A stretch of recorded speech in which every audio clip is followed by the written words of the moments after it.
Penis pump versus a vacuum erection device. What is the difference?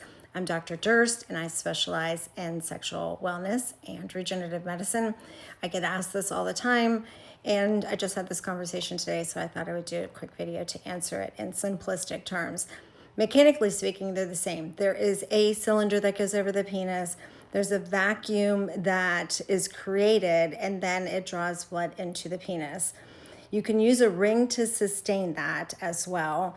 And clinically speaking, the vacuum erection device is an FDA-approved medical device used to treat erectile dysfunction or used for prostate or penile rehabilitation after prostate surgery.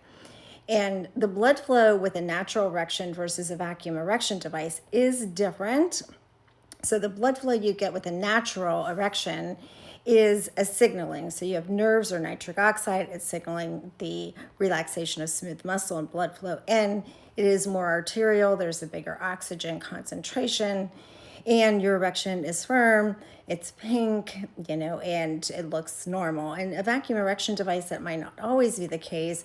Again, it's a pressure difference. It's drawing blood in. It is a mix or venous or a mixed arterial venous, and so the oxygen concentration is lower. So you might not have that pink normal looking erection, but you still have an erection, and you can use a ring that sustains that. In the studies, and there was an NIH study that showed, again, a 70% continuation rate with men and an 85% patient or partner satisfaction with it.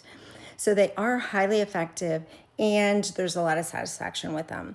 And it still is medically indicated if you've had a prostate surgery and you want penile rehabilitation after. But I think if you're not responding to PD5 inhibitors, and you want stronger erections, this is always something that you can use.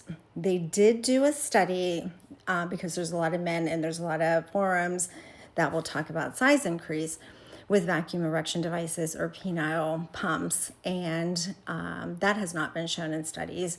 But again, I think that length is an issue. That was what the study was. But we do have patients report an increased girth with usage.